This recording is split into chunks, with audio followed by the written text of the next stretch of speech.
Commencer. Bonjour à tous, du coup, tous les participants. Donc, je me présente rapidement, Alban. Il y a Thomas et Aurélie. On va se présenter juste après. On attend encore une petite minute pour que d'autres participants nous rejoignent. Le sujet de ce webinaire, c'est le rôle du CSE face au Covid-19. En ce temps de crise, le rôle du CSE est important et vous êtes certainement nombreux à vous poser des questions. Donc, il y a pas mal de participants pour ce webinaire. Donc, on est très content. Je profite de cette première minute pour vous expliquer peut-être comment fonctionne Livestorm, qui est l'outil qu'on utilise pour le chat. Donc, sur votre droite, normalement, vous pouvez accéder à la fois à un module de chat qui vous permet d'échanger, de vous présenter et de commenter en direct le webinaire. Vous avez un petit module pour poser vos questions. N'hésitez pas à les poser tout le long du webinaire. On essaiera de les adresser sur le temps qui nous est imparti. Pour les questions pour lesquelles on n'aurait pas répondu, on essaiera d'y répondre dans un second temps a posteriori.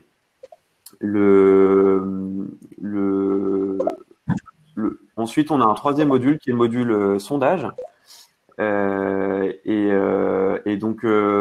On vous a posé quelques petites questions en amont de ce webinaire. Vous pouvez répondre dès maintenant. L'objectif, c'est d'alimenter un peu le contenu du webinaire, enfin de la conférence.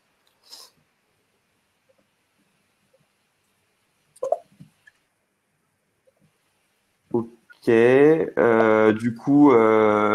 Je vais peut-être commencer par me présenter rapidement aussi dans quelle logique s'inscrit ce webinaire. Donc moi, je suis Alban, cofondateur de Lito. Donc chez Lito, je m'occupe des relations avec nos utilisateurs, donc la communauté des CSE. Pour ceux qui connaissent pas Lito, c'est une plateforme à destination des CSE pour les aider dans leur mission, donc à la fois gérer les avantages qu'ils proposent à leurs salariés, communiquer avec leurs salariés. Notre mission, c'est de vous accompagner, vous élus, dans vos différentes missions. Donc on a déjà plusieurs milliers d'utilisateurs sur Lito. Et face à ce contexte exceptionnel, la crise qu'on traverse tous, on est très heureux de nous associer avec Thomas d'Equiteo qui se présentera juste après, et Aurélie d'Ambition CSE pour échanger sur le rôle du CSE dans cette situation de crise. En fait, ce webinaire s'inscrit, c'est le premier webinaire qu'on organise chez Lito. Et l'objectif, c'est de vous présenter des sujets, des questions que vous pouvez vous poser en tant qu'élu. Donc, il y aura d'autres webinaires qui suivront dans les prochaines semaines. J'en profite pour vous indiquer qu'en parallèle, on a lancé un petit forum pour tous les élus de CSE, pour que vous puissiez échanger entre vous puissiez vous poser des questions, vous échanger des bons plans. On vous partagera le lien durant le webinaire. Donc, n'hésitez pas à vous inscrire, c'est totalement gratuit et c'est surtout pour vous permettre, vous élus, d'échanger entre vous et de partager vos connaissances. Donc voilà. Thomas, je te laisse peut-être te présenter. Ok, merci Alban. Bonjour à tous et bienvenue dans ce webinaire. Tout d'abord, j'espère que vous êtes tous en bonne santé et que c'est le cas également pour vos collègues et pour vos proches. Donc, pour ceux qui ne me connaissent pas, donc je suis Thomas Fesneau du cabinet Equiteo Expertise. Equiteo Expertise, c'est un cabinet d'expertise comptable qui est dédié au CSE. Donc nous faisons des expertises comme l'examen de la situation économique et financière des entreprises, des examens de la politique sociale et des conditions de travail.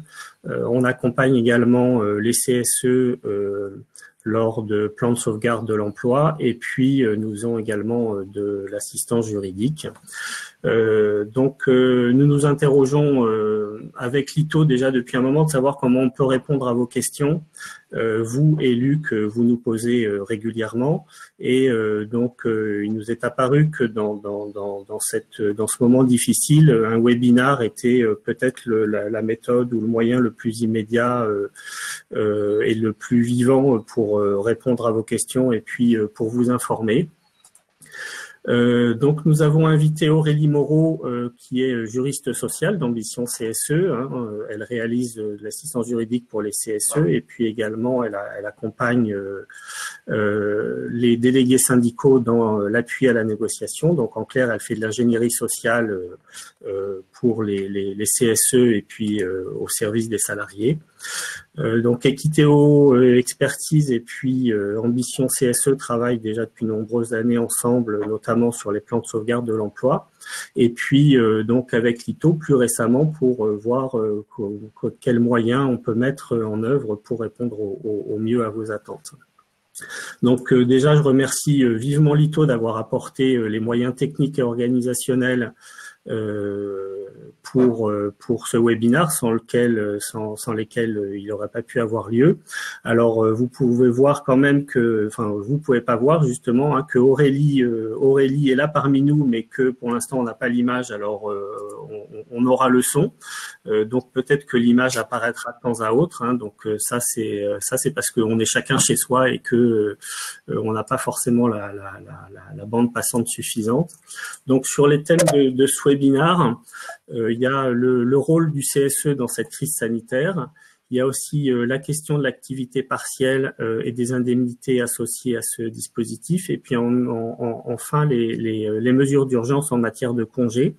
Donc, je cède la parole à Aurélie pour nous les décrypter. Donc, on va aborder un thème, puis des questions, répondre à vos questions. Et après un deuxième thème, on répond à vos questions. Et après le troisième thème, on répond à vos questions. Et après, peut-être, on reviendra sur quelques questions à la fin.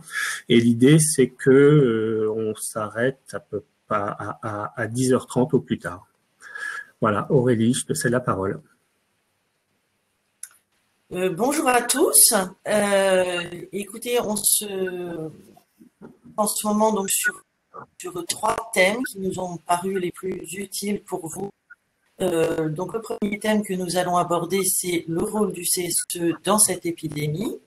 Le deuxième thème que nous aborderons sera un focus sur le chômage partiel. Le troisième thème balayera les nouveautés juridiques en matière de congés et de jours de réduction du temps de travail.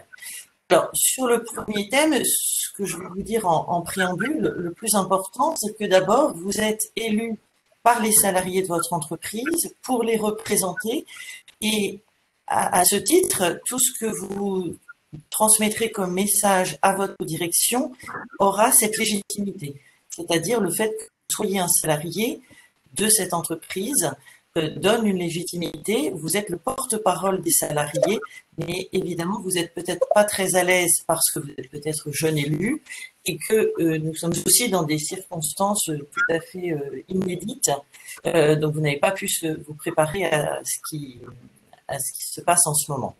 Alors, le rôle du CSE, très clairement, quel est ce rôle dans cette épidémie?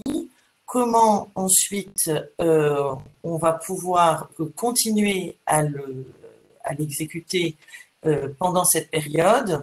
Et en quoi ce rôle est-il exceptionnellement modifié de façon temporaire? Donc, sur la première question, quel est le rôle du CSE? J'ai envie de vous dire, c'est le rôle que vous avez de façon permanente et ça vous servira de fil conducteur quand vous ne saurez plus trop ce que vous devez dire ou faire.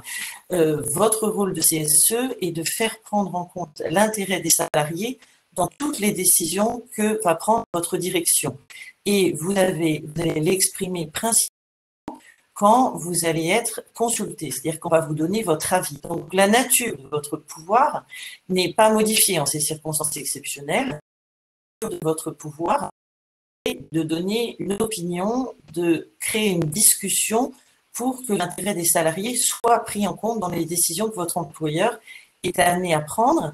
Et il est amené sur un mode urgent. Donc, cette temporalité génère des...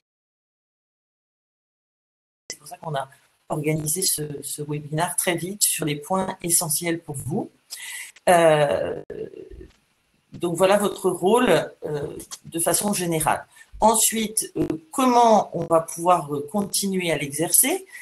Parce que dans certaines entreprises, les employeurs ont cru qu'il y avait des difficultés insurmontables et qu'on allait mettre le CSE entre parenthèses. Donc la bonne nouvelle que je vous annonce ce matin, c'est que l'intégralité de vos pouvoirs, de la tenue des réunions est maintenue. Il y a une question sur ce thème-là. Simplement, comment en pratique on va pouvoir exercer son rôle? Écoutez, on a, alors bien sûr, chaque CSE a trouvé sa façon de fonctionner, et si ce n'est pas encore le cas, on va pouvoir le mettre en œuvre très rapidement, puisque qui a été publié hier, qui nous dit comment tenir les réunions de CSE.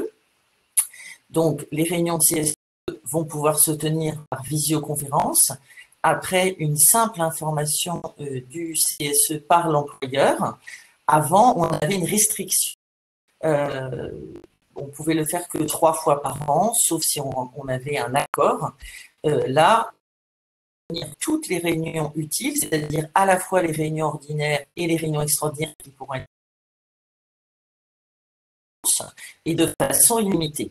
On peut également, dit l'ordonnance, le faire par conférence téléphonique. Et là, pour les modalités, on est en attente d'un décret. Si ces deux modes ne pouvaient pas fonctionner, ni en visioconférence, ni en réunion en conférence téléphonique, de façon supplétive, il est possible d'envisager de faire des réunions par messagerie instantanée type WhatsApp.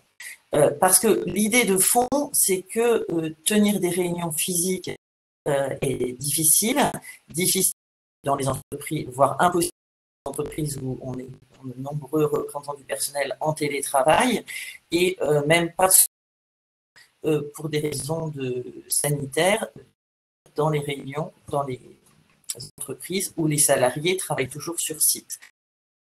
Ces modes de réunion adaptés sont pour toutes les réunions des instances représentatives du personnel. Donc, on peut aussi tenir des réunions de commission santé, sécurité et conditions de travail. On peut tenir des commissions, des réunions de n'importe quelle commission technique du CSE si besoin. Et on peut imaginer mettre en place une commission technique à cette actualité. Alors, ça touche les réunions des instances représentatives du personnel. Alors, a priori, ça ne touche pas les réunions des organisations syndicales. Donc, je veux parler des organisations des délégués syndicaux en négociation, où on aura sûrement un texte aux jours à venir. Alors, la question est de savoir sur quel sujet précisément vont s'exercer vos missions. Alors, vos missions, soit l'employeur venir à vous spontanément en vous convoquant en réunion de CSE, soit vous avez la possibilité de demander à votre employeur une réunion exceptionnelle.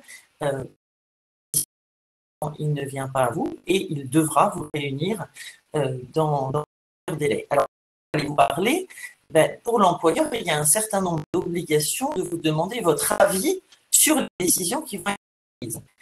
Et ça, il y a les fondements juridiques qui existent, qui ne sont pas nouveaux, et qui s'appliquent dans ce contexte. Vous devez émettre un avis sur toute modification sur le mode d'organisation du temps de travail, sur le mode d'organisation du travail lui-même, notamment sur le télétravail. Donc, vous devez avoir à l'ordre du jour ce point, information et consultation sur la mise en place du télétravail. Vous allez aussi avoir une opinion à émettre, un avis formellement, sur toute dérogation qui serait apportée au maximum relatif à la durée du travail ou au repos dominical. Vous allez avoir un avis à émettre, on va en reparler, sur recours à l'activité partielle. Vous allez avoir un avis à émettre sur la prise de façon rapprochée 2 jours de congé, 2 jours de réduction de travail ou 2 jours de CET.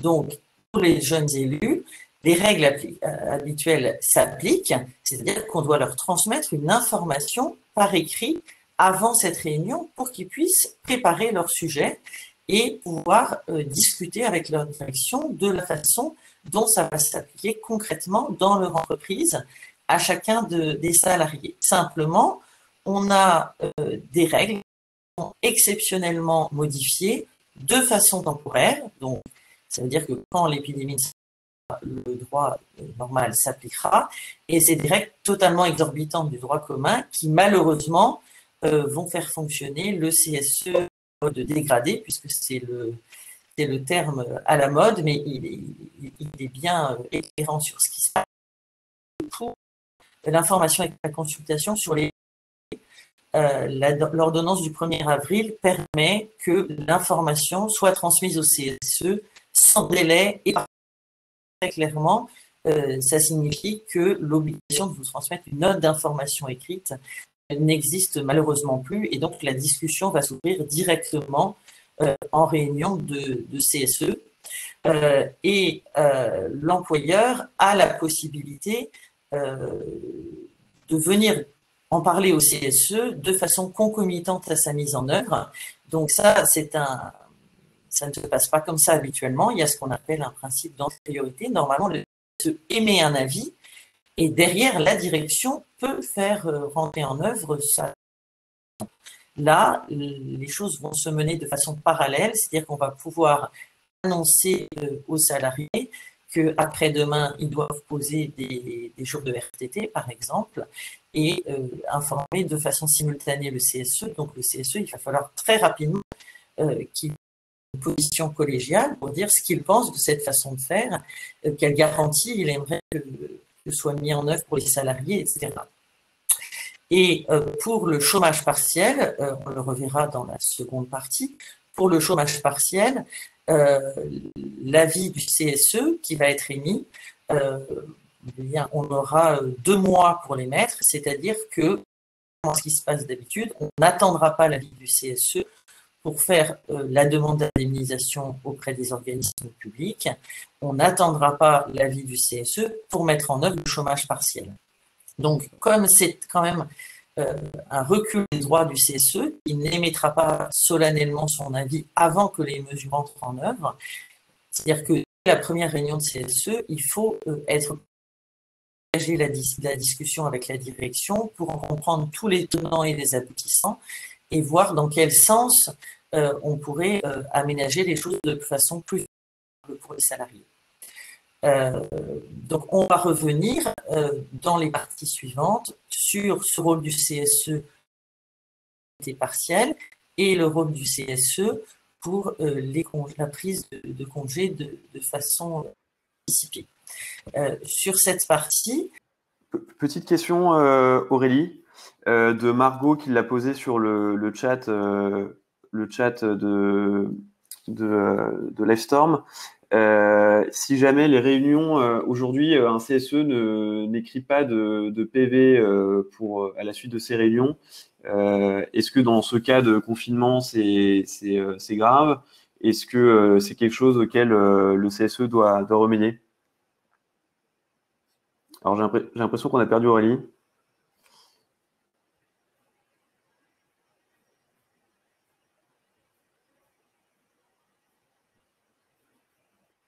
Répondre à cette question, c'est-à-dire que les réunions non officielles, donc là, ce que je comprends, c'est qu'ont lieu sans ordre du jour, sans convocation probablement. Et donc vous, en tant que représentant du personnel, donc vous pouvez demander des réunions de CSE extraordinaires et elles peuvent pas vous être refusées. Et dans ce cas-là, elles doivent avoir lieu dans les jours qui suivent votre demande. Et donc là, vous pouvez mettre à l'ordre du jour les obligations de l'employeur, c'est-à-dire les consultations sur les différents sujets dont a parlé tout à l'heure Aurélie, c'est-à-dire suivant le cas, sur le télétravail ou sur l'activité partielle ou sur les prises de RTT ou de CET imposées par l'employeur. Ensuite, il y avait une autre question. C'était suite à la mise en place généralisée et imposée du télétravail au sein de l'entreprise. Sur quelle base juridique peut-on se baser pour demander des indemnités de frais? Alors là, il n'y a pas de base juridique particulière, mais par contre, c'est évidemment une question qui doit se poser au CSE, enfin dans les réunions de CSE, c'est vous qui devez les aborder. Et donc là, ça doit faire l'objet éventuellement d'un accord d'entreprise ou s'il n'y a pas de syndicat dans l'entreprise, d'une négociation pour effectivement que les salariés puissent travailler en télétravail dans des conditions normales et sans que ça leur coûte plus cher que s'ils venaient travailler. Petite question aussi de Margot qui rebondissait sur ce que disait Aurélie sur l'aspect consultatif du CSE. Juste pour confirmer, si c'est l'employeur qui prend la décision finale, dans le cadre de ces mesures, le CSE a simplement un rôle consultatif, hein, c'est bien ça, Thomas? Oui, le CSE a toujours un rôle consultatif et pas plus que ça. C'est-à-dire que l'employeur doit présenter en l'occurrence là des projets. Et puis vous, votre rôle, c'est d'émettre un avis éclairé sur le projet, de façon à éventuellement que l'employeur prenne en compte certaines de vos opinions. Et puis, mais il n'est pas obligé, c'est-à-dire que c'est un organe qui est consultatif, donc l'employeur met en œuvre le projet qu'il décide de mettre. Voilà. Donc on n'a toujours pas Aurélie. Elle est au téléphone avec Nathan à côté en parallèle. Elle va se reconnecter. Dernière question sur le rôle du CSE avant qu'on passe peut-être sur la partie activité partielle. On a eu une question aussi d'un utilisateur de Lito qui se posait la question sur les mesures d'hygiène à adopter. Est-ce que justement c'est pas l'occasion aujourd'hui pour le CSE d'avoir un rôle de communication? Comme là, dans la plupart des cas, c'est l'entreprise qui prend les devants et qui prend les mesures et les annonce. Quel est le rôle de communication pour le CSE dans cette situation un peu particulière, selon toi, Thomas? Effectivement, là, l'employeur, alors ce que disait tout à l'heure Aurélie, c'est que l'employeur, lui, il peut prendre des décisions, mettre en œuvre des décisions qu'il a prises avant de consulter le CSE, parce qu'on est dans une situation tout à fait particulière d'urgence, et l'employeur, évidemment, communique. Mais le CSE, lui, peut aussi communiquer auprès des salariés. Mais lui, le rôle du CSE, c'est de recueillir les difficultés des salariés et de les faire remonter à la direction, et puis de faire redescendre aussi aux salariés ce que fait l'employeur et la façon dont, l'opinion du CSE sur les prises de décision de l'employeur. Ok, super, c'est clair. Thomas, tu penses qu'on peut passer sur la partie activité partielle, le temps que Aurélie se reconnecte en parallèle? Alors, on va peut-être répondre à d'autres questions en attendant, non? Qu'est-ce qu'il y a Alors, il y a des questions justement sur l'activité partielle, on y répondra suite à la deuxième partie. Alors, est-ce que moi j'avais d'autres questions en parallèle d'utilisateurs de Lito? Ouais, sur les obligations légales de l'employeur dans cette situation-là. Est-ce que, par exemple, si des mesures d'hygiène ne sont pas appliquées dans une entreprise, notamment dans le cas du Covid-19, est-ce que l'employeur a du coup des obligations et est-ce que ça amène à un droit de retrait? Alors là, on est sur un autre sujet qui est celui de la prévention et de la sécurité des salariés, de la santé des salariés. Donc peut-être qu'on fera effectivement, s'il y a des questions là-dessus, un webinar, mais là c'est pas vraiment le sujet. C'est-à-dire que là, on est sur l'activité partielle. On a le télétravail, par exemple, ou les mesures, des gestes barrières dans l'entreprise sont là pour la santé et la sécurité la prévention de la santé et de la sécurité des salariés. Mais donc ça fait partie effectivement d'un thème qu'on pourrait aborder ultérieurement dans un avenir proche, si vous voulez. Ouais, Aurélie, tu nous entends du coup? Oui, je crois que je suis revenue parmi vous. Désolée. Ouais, super. Aucun problème. Donc, on a répondu à quelques sur le rôle du CSE. Est-ce que donc tu peux passer au sujet numéro 2 qui est donc le sujet de l'activité partielle? Alors, donc l'activité partielle. Alors, il est utilisé les termes de chômage partiel, chômage technique, activité partielle, toute cette terminologie Ce sont des synonymes, hein. Il ne faut pas que vous pensiez qu'il y a différents dispositifs. Ça s'appelle activité partielle depuis 2013. Alors, en quoi ça consiste? Parce que ça recouvre plein de dispositifs qui peuvent se concrétiser différemment dans votre entreprise. Ça peut être une fermeture totale, temporaire de votre entreprise, d'un établissement de votre entreprise ou d'un autre entreprise. Concrètement, ça signifie que les salariés de ce service ou de cette entreprise ne travaillent plus pendant une durée déterminée.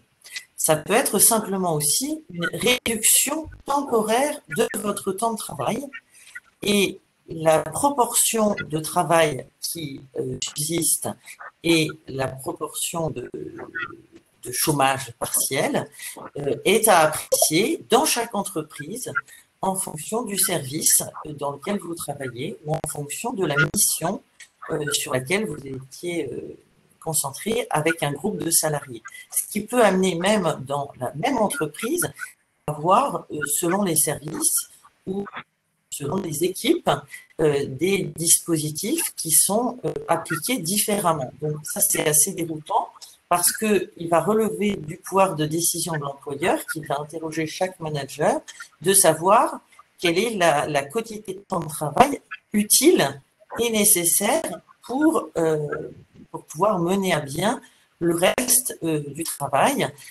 étant entendu qu'une partie du travail n'est plus à faire pour des raisons liées à l'impact sur l'activité économique de l'entreprise de cette situation de pandémie. Donc voilà pour la définition. L'idée du gouvernement est de ouvrir cette possibilité d'activité partielle à notre situation et d'en faciliter l'accès. Ça sera le premier point que j'aborderai. Et le sera de me mettre du salarié pour appréhender ce qui se passe très concrètement pour le salarié, parce que dans le cadre de l'information et de la consultation qui doit avoir lieu de votre entreprise, si votre entreprise recourt à ce dispositif, il doit y avoir une consultation du CSE, c'est-à-dire qu'on doit vous fournir une information par écrit extrêmement précise pour vous expliquer comment ça va être mis en œuvre. Ensuite, on doit avoir un certain nombre de réunions pour discussion entre vous, représentants des salariés, et votre direction pour savoir opérationnellement quelles vont être les conséquences concrètes sur le travail réel quotidien de chaque salarié et sur l'ensemble de ses ordres. Et au bout d'un certain nombre de réunions que vous fixez d'un commun accord avec votre direction, vous émettrez solennellement un avis qui sera transmis à la directe. Alors, vous aurez à discuter. Donc, l'épidémie a été reconnue comme une circonstance exceptionnelle qui ouvre droit à l'activité partielle.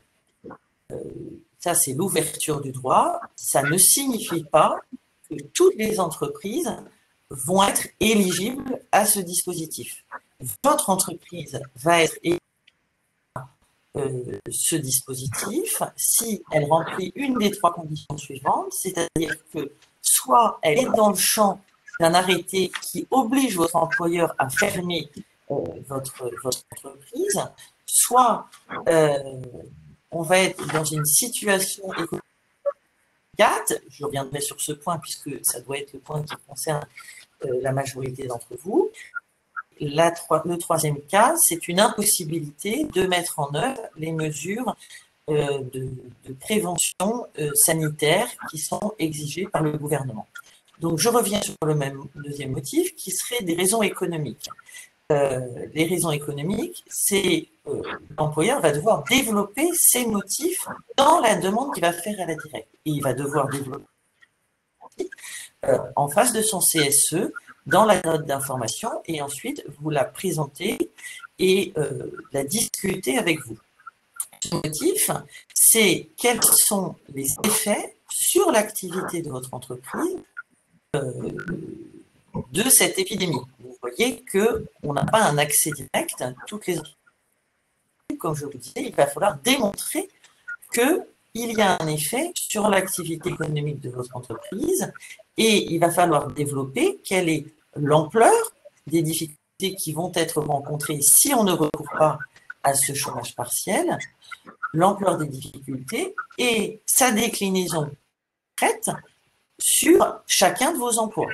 C'est ces points-là qui doivent être développés pour justifier le recours à l'indemnité publique et devant le CSE.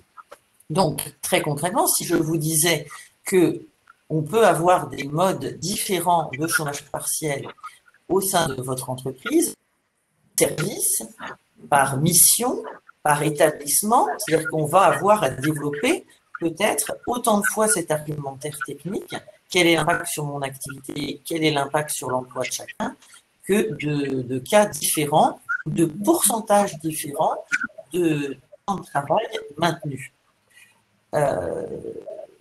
Ensuite, il faut bien que vous compreniez que les choses vont, puisqu'on facilite l'accès à ce chômage partiel, et donc, à partir du moment où il va envoyer son dossier, l'État va lui donner son accord ou son refus dans un délai de 48 heures. Et si, dans le délai de 48 heures, l'administration n'a pas répondu, ça vaut acceptation tacite. Donc, les choses vont effectivement très vite et vous n'aurez pas, j'imagine, de vous positionner dans un avis sur ce que vous pensez de cette mise en chômage partiel. Alors, ensuite, si on se met, c'est le deuxième point, dans la posture du salarié. Dans la posture du salarié, il faut que vous compreniez que cette mise en activité partielle s'impose à chacun des salariés de l'entreprise. Il peut y avoir des discussions entre un salarié et son manager pour savoir quel va être le temps nécessaire, utile, face à sa charge de travail, même si elle est résiduelle. Et ces discussions pourront avoir lieu également au CSE. Mais une fois que la décision est prise, elle s'impose à chaque salarié de l'entreprise qui n'a pas la marge de manœuvre de la discuter, si ce n'est ensuite, dans un second temps, la commission santé, sécurité et conditions de travail pourra s'inquiéter, mais c'est un autre sujet, de la charge de travail et de la possibilité de la réaliser dans les horaires contraints qui subsistent. Alors, simplement, en tant que représentant du personnel, en tant qu'élu CSE, vous, normal, avant cette épidémie, vous aviez la possibilité de vous opposer à cette mise en chômage partiel. Malheureusement, l'ordonnance a vu que ça s'imposait également aux salariés protégés, mais on pourra le faire dans le cadre de réponses à des questions. Évidemment, il faut que vous soyez toujours en mesure d'exercer votre mandat, donc pouvoir toujours prendre vos heures de délégation. Et donc, cette possibilité de prise des heures de délégation doit quand même être conciliée avec le nombre d'heures de travail qui vous reste, charge de travail que vous avez à assumer en tant que salarié. Donc ça, c'est une discussion importante à avoir. Alors, justement, la mise en chômage. Oui. Merci pour la réponse. C'était une question de Bruno, justement, sur quel impact ça a sur son rôle d'élu. Donc, parfait, tu y as répondu. Oui, ça ne doit pas en avoir en fait, mais c'est facile à dire, c'est moins facile à faire, donc il faut parfois qu'il y ait cette discussion de fond en disant combien d'heures de délégation j'ai à prendre, combien d'heures je vais passer en réunion, la charge de travail professionnelle, pour que tout ça rentre d'activité partielle réduite. Alors ensuite, le souci majeur des salariés,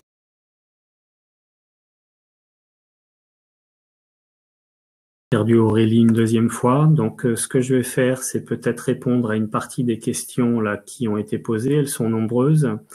Je vais commencer. Alors, deux questions, Thomas, qui reviennent pas mal.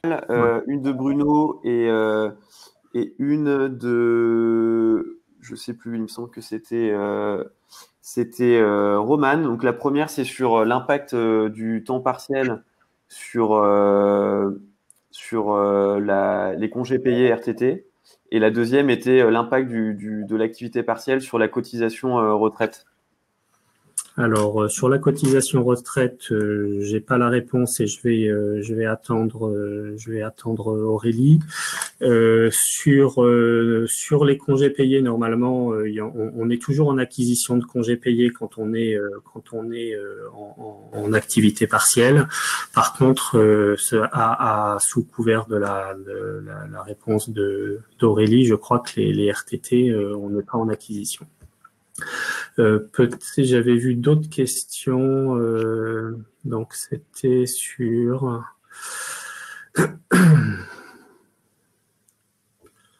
qu'est-ce qu'il y avait la rémunération pendant l'activité partielle. Alors, la rémunération pendant l'activité partielle, elle est sur la base de 35 heures quand on est à l'horaire collectif. Ça veut dire que si, par exemple, vous êtes en activité partielle, enfin en chômage partiel total, ça veut dire que l'employeur, il va vous rémunérer à 70% de votre salaire, sauf que il n'y a pas de cotisation sociale. Donc, ça revient en clair à être rémunéré à 84% à peu près de son salaire net antérieur. Et ça, c'est sur la base de 35 heures. Donc, quelqu'un, par exemple, qui ferait des heures supplémentaires de façon régulière, c'est-à-dire qui ferait 40 heures par semaine, et donc là, on lui demanderait une activité partielle à 80%. Donc, ça voudrait dire qu'on enlève 7 heures de travail par semaine et sur la base de 35 heures. Donc, en fait, même si on fait 40 heures, l'indemnisation, elle serait entre 28 et 35 heures, ce qui fait que on perdrait à la fois environ 15% sur cette journée de travail qu'on n'a pas faite, sur ces 7 heures, et puis on perd l'intégralité des 4 heures supplémentaires entre 35 et 40 heures, par exemple. Ok, très clair. Il y avait une autre question sur le traitement de l'activité partielle pour une personne qui serait déjà en arrêt maladie. Alors, on peut pas être en activité partielle et en arrêt maladie en même temps. C'est-à-dire que si on est en arrêt maladie jusqu'à la fin de son arrêt maladie, et après on bascule à la reprise du travail, on bascule dans le dispositif d'activité partielle. Donc c'est pareil pour les arrêts liés à la garde d'enfants, par exemple. Exactement, c'est-à-dire que c'est l'un ou l'autre, mais ça peut pas être les deux en même temps. Donc, je suis en arrêt pour garde d'enfants. Tant que je suis en arrêt pour garde d'enfants, je suis pas en activité partielle, donc je ne travaille pas. Et puis, quand je sors de ce dispositif d'arrêt pour garde d'enfants, bah, je rentre dans le dispositif qui est en vigueur dans l'entreprise, c'est-à-dire éventuellement en activité partielle. Ok, très clair. Il y avait une autre question sur l'impact de la mise en activité partielle pour des CDD. Donc, si jamais un salarié a un CDD qui se termine pendant la période de confinement, est-ce qu'il peut être impacté par l'activité partielle? Est-ce que si le contrat n'est pas renouvelé, ça peut être considéré comme normal suite à la mise en activité partielle d'une partie des effectifs? Si on est en CDD, de toute façon, on est soumis aux mêmes règles que pour les salariés en CDI, c'est-à-dire que l'activité partielle s'impose aux salariés en CDD. Par contre, si le contrat de travail en CDD s'arrête, il s'arrête, quoi. Après, on est plus salarié de l'entreprise. Il y avait une question tout à l'heure qui se posait, c'est comment contrôler les heures et comment est-ce que si je suis en activité partielle, finalement, est-ce que je fais pas plus d'heures que ce que me demande l'employeur? Donc là, c'est assez difficile. Alors, tout dépend déjà de savoir si on est en télétravail ou pas. Parce que si on est en télétravail, effectivement, on peut être à la fois, il y avait une question aussi qui était sur ce sujet-là, c'est est-ce que je peux à la fois être en activité partielle et en télétravail? La réponse, elle est oui, parce que le télétravail, en fait, c'est une mesure de prévention, de sécurité, de santé des salariés. C'est comme les gestes barrières en quelque sorte, sauf qu'ils sont beaucoup plus éloignés. Donc, je peux être en activité partielle et en télétravail, mais effectivement, vous avez peut-être lu dans la presse et donc ça nous revient assez fréquemment, c'est que il y a des employeurs qui mettent leurs salariés en activité partielle alors qu'il y a quand même du travail. Et donc, la question, c'est qu'est-ce que je peux faire à ce moment-là? Et on voit qu'il y a pas mal de pression sur les salariés pour leur dire non, mais de toute façon, il faut travailler.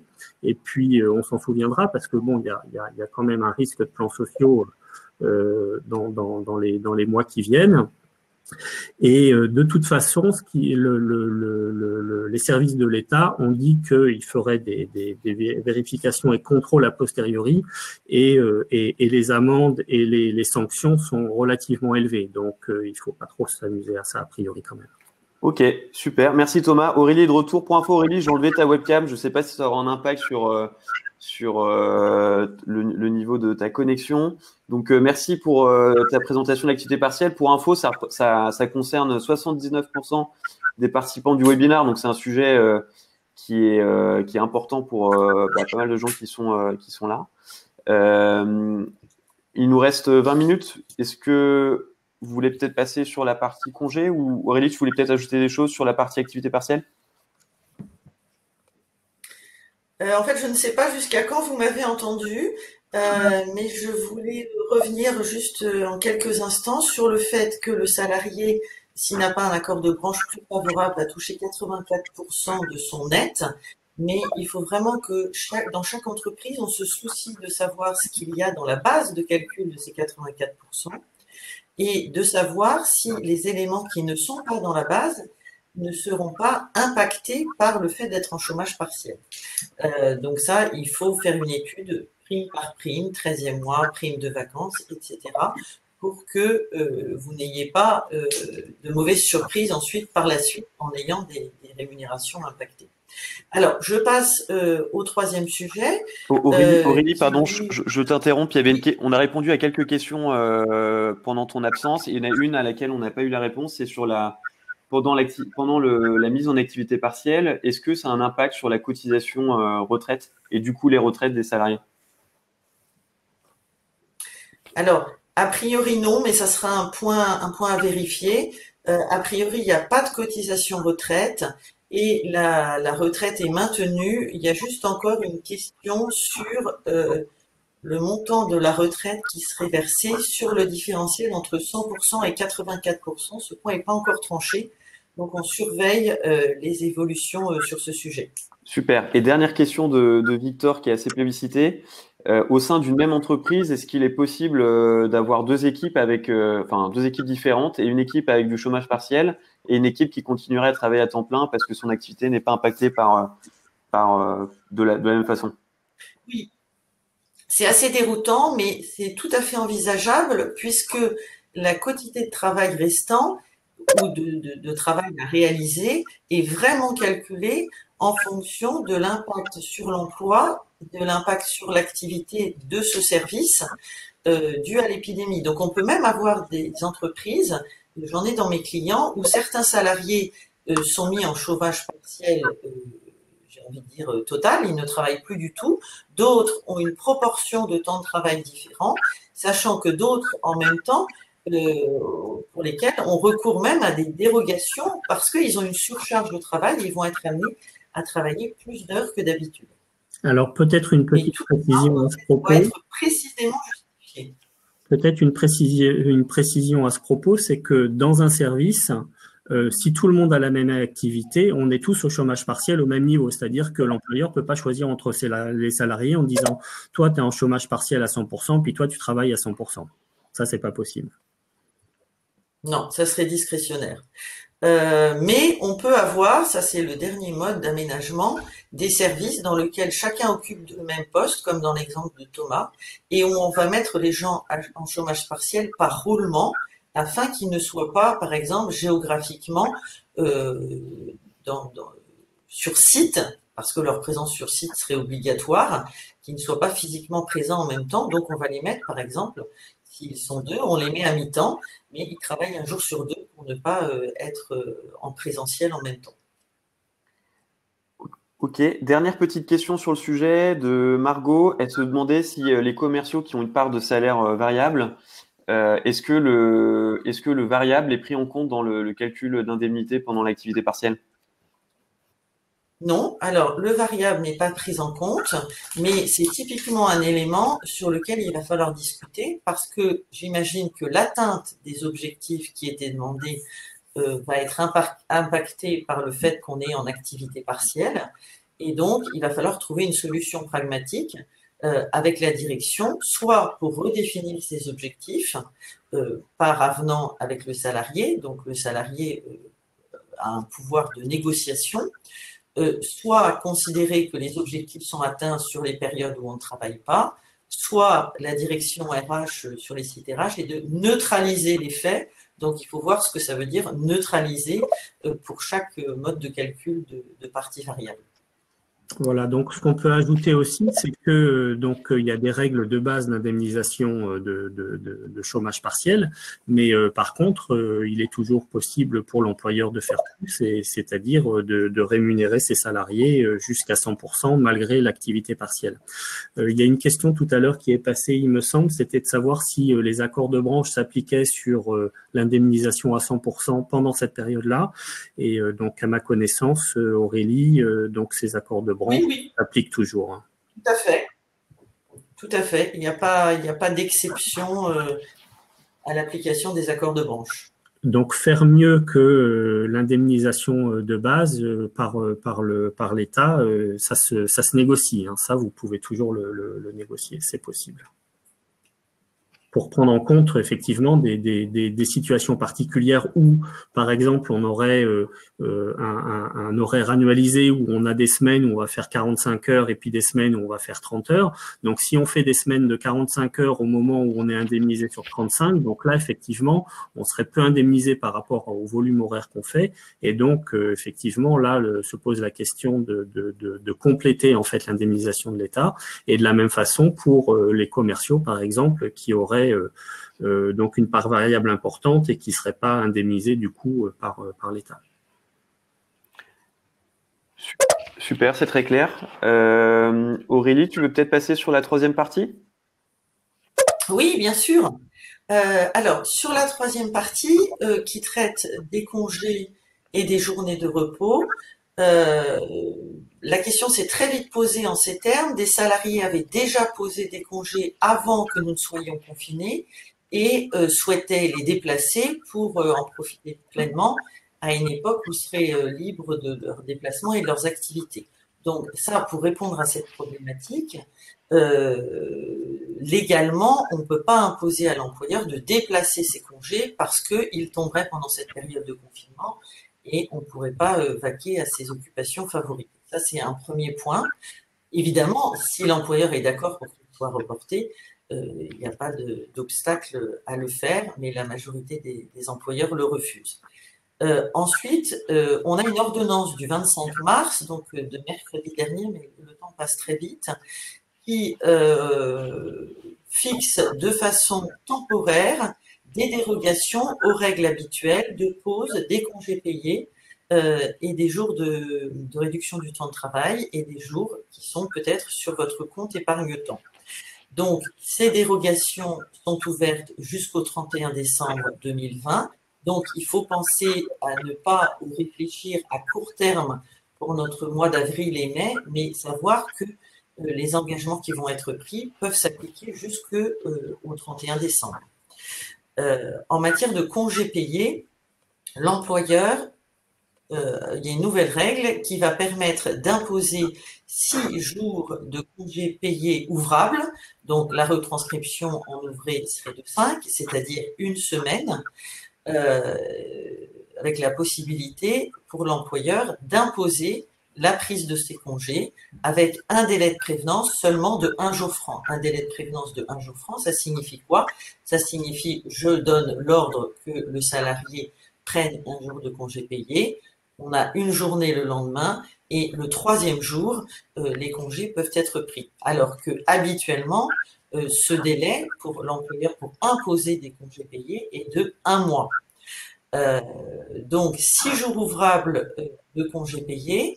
Simplement, le lobbying et la pression des organisations syndicales ont fait que l'employeur ne peut utiliser ce droit que s'il y a un accord d'entreprise qui a été signé, soit un accord de branche, donc les branches sont en train de se réunir pour signer de tels accords, soit un accord dans les entreprises, un vrai accord d'entreprise signé par les délégués syndicaux pour ce faire. Donc d'abord, les délégués syndicaux ne sont pas obligés de souhaiter signer un tel accord.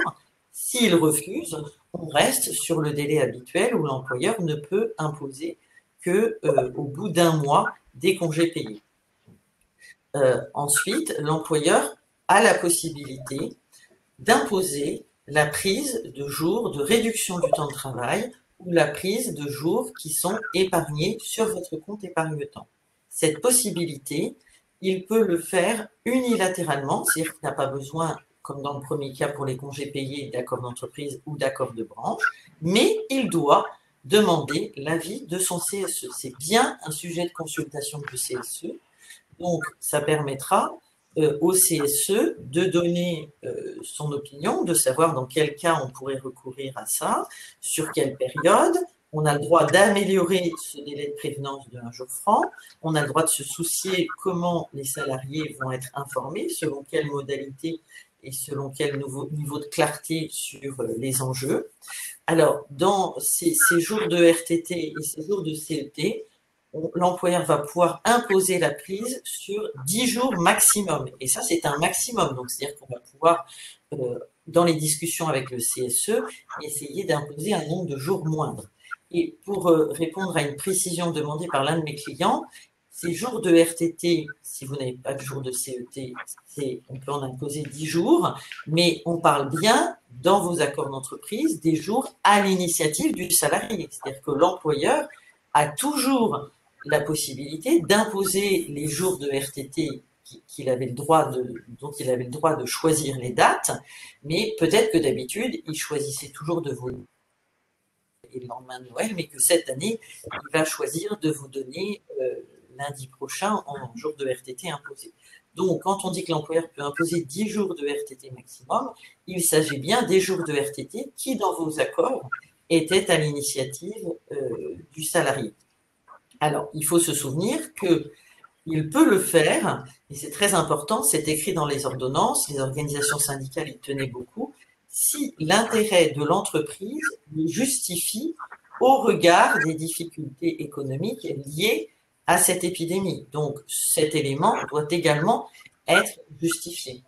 Alors, simplement, parfois, comme on est rémunéré uniquement à 84% de son net et qu'on est en chômage partiel, si maintenant on lit les deux sujets, certains salariés préfèrent poser des jours de RTT ou sont heureux finalement de se voir imposer des jours de congés payés parce que ça leur permet d'avoir un maintien de salaire.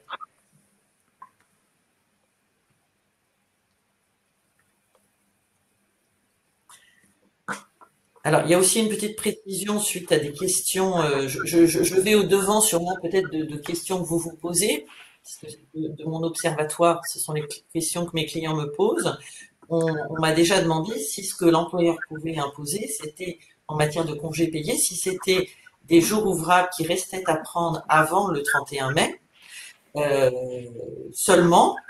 Donc, c'est sûr que ces jours, il faut les poser parce qu'au 31 mai, ils seront perdus, sauf si vous avez des dispositions plus favorables dans votre entreprise.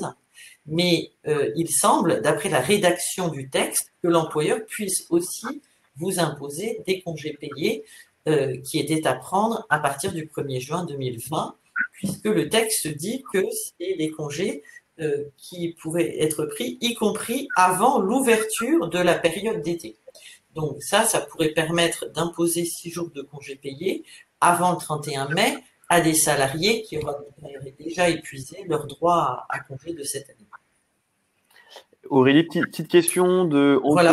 Vous avez sûrement des questions? Ouais, petite question d'Anthony et de Margot. Est-ce qu'à l'inverse, l'employeur, à la fin de la période de confinement, peut imposer de ne pas poser de congés payés? Oui, il peut le faire. Alors, il peut pas empêcher qu'on pose les congés payés qui sont à solder avant le 31 mai. Ou alors, il faut convenir d'un accord. Effectivement, vous avez des entreprises qui sont dans une problématique de surcharge de travail. Donc, on pourrait, dans ce cas-là, empêcher le salarié de prendre son reliquat de congé avant le 31 mai. Si l'employeur, comme l'employeur n'a pas le droit de faire ça, il peut, soit on s'y oppose et on force le fait d'être en congé payé, ce qui n'est pas facile parce que le salarié doit obtenir un accord, sinon il est en absence non autorisée. Sinon, il faut envisager soit un report exceptionnel, soit une indemnisation de ses congés payés. Et c'est là le rôle d'un élu de CSE, peut-être d'être à l'affût de ce genre de situation et de négocier collectivement, même si c'est pas entériné dans un accord d'entreprise, en tout cas de discuter en CSE de modalités concrètes. Petite question de Khadija aussi, il y a une trentaine de minutes, qui se demandait si tous les salariés étaient concernés, notamment les salariés à temps partiel, pour la mesure d'imposer des jours de congé payés. Ça concerne bien tous les salariés. Oui. Alors, comme il y a un principe d'égalité de droit, on ne peut pas exclure les temps partiels, donc les temps partiels sont inclus. Ensuite, ce que cette personne se pose peut-être comme question, c'est est-ce que ce droit est proratisé? Est-ce que si on impose 6 jours de congé payé à un salarié à temps plein, on va m'imposer aussi à moi à temps partiel 6 jours de congé payé? La réponse est oui, parce que normalement, les congés payés des temps partiels ne sont pas proratisés. Ils ont bien le même nombre de jours au total. Si jamais elle était dans un cas spécifique où on a proratisé en amont ce nombre de jours de congés payés, dans ce cas-là, il faudrait aussi proratiser ce nombre de jours de CP imposés. C'est-à-dire que si je suis à mi-temps et que j'ai moitié moins de jours de CP, dans ce cas-là, on ne pourrait m'imposer que 3 jours de CP par respect du principe d'égalité. Thomas, est-ce que tu avais des questions sur le sujet? J'essaie de voir si les participants. Moi, de mon côté, j'avais pas de questions particulières non, sur ce sujet. Moi, j'ai une précision peut-être, Thomas. Oui. Alors, j'ai une précision que j'ai tout simplement oublié de vous donner, c'est que les deux possibilités d'imposer 6 jours de congés payés par accord d'entreprise et 10 jours de RTT ou de CET sont cumulables. Donc, la marge de manœuvre est de 6 plus 10, c'est-à-dire la possibilité, si les délégués syndicaux sont d'accord pour les 6 CP, d'avoir un volant de 16 jours au total. Et ainsi, il y a une question qui revenait aussi de temps en temps là parmi les élus, c'était de savoir si en fait l'activité partielle ou le chômage partiel était levé à la fin du confinement. Alors, il faut bien voir que les deux sont complètement dissociés parce que le confinement, c'est une mesure de prévention de la santé et de la sécurité des citoyens et des salariés. Et l'activité partielle est liée, alors il y a 3 cas qu'a cité tout à l'heure Aurélie, mais un cas en particulier est lié à la baisse d'activité. Donc, c'est pas parce que le confinement s'arrête que l'activité va remonter immédiatement au niveau antérieur à l'épidémie. Donc, les deux, il faut bien voir que les deux sont complètement dissociés. Et je pourrais ajouter que, du coup, dans la note d'information de mise en activité partielle, il faut vraiment très précisément qu'on explique sur chaque type d'activité ou de service de votre entreprise pourquoi on la met en activité partielle ou qu'on ferme ce service, parce que ces raisons vont devoir être retravaillées pour une remise en activité. C'est-à-dire que c'est un peu plus optimiste de se tourner vers l'avenir et de dire quand mon travail va reprendre à temps plein dans mon service. Et pour avoir la réponse à cette question, on a un début de réponse qui est inscrit dans la raison pour laquelle on m'a mis en activité partielle, vous voyez. Et donc, on va avoir une reprise ensuite de l'activité qui va pas forcément se faire à la même date en fonction des services de votre entreprise, parce que les raisons qui auront généré cette mise en activité partielle sont différentes. Ensuite, on a bien entendu notre Premier ministre hier soir, il faudra non seulement qu'on tienne compte de la reprise d'activité de chacun des services de l'entreprise, mais il faudra aussi qu'on prenne en considération les règles sanitaires, peut-être géographiques, peut-être par métier, qui vont être mises en œuvre et dont l'employeur devra tenir compte. Mais se projeter sur l'avenir, je pense que c'est sain et nécessaire, et ça permet aussi d'arriver à lier les conversations entre chômage partiel et dans quelle mesure on m'impose des congés payés, des jours de RTT, est-ce nécessaire, est-ce utile? C'est utile dans la mesure où si votre activité reprend début mai, il n'est pas possible dans une entreprise opérationnellement que l'ensemble des salariés fassent des demandes de congés payés et disent « Ah ben non, en fait, chacun revient début juin pour de bonnes raisons ». Bon, voilà, on arrive au terme de ce webinaire. Merci beaucoup Aurélie. Il y a encore des questions auxquelles on n'a pas répondu, donc on prendra le temps de répondre ultérieurement. Alors, ce ne sera pas d'ici ce soir 17h probablement, parce qu'il y en a beaucoup. Si cet exercice vous a plu, on le refera sur d'autres sujets, parce qu'il n'en manquera pas dans les semaines à venir. Alban, tu veux ajouter quelque chose? Ouais, justement, si vous souhaitez qu'on traite des sujets dans des prochains webinaires, n'hésitez pas à nous les indiquer sur le chat ou par mail en réponse aux invitations qu'on vous a envoyées. Je voulais remercier Thomas d'Equiteo et Aurélie d'Ambition CSE pour leurs éclairages qui étaient très intéressants à la fois sur les mesures exceptionnelles et le rôle du CSE face à cette situation un peu de crise. Le webinaire sera disponible en replay. Donc, si jamais vous voulez le transmettre à des membres de votre équipe de CSE et à d'autres élus, n'hésitez pas à partager le lien. J'en profite pour remercier aussi l'équipe Lito qui a contribué à l'organisation du webinaire et qui travaille aussi depuis plusieurs semaines pour l'accompagnement des CSE utilisateurs de Lito. J'espère que tout le monde se porte bien et donc à très vite pour certainement une prochaine session. Merci encore Thomas et Aurélie. Merci à vous, merci à tous, bonne fin de journée, bon week-end et puis prenez soin de votre santé. Et à bientôt.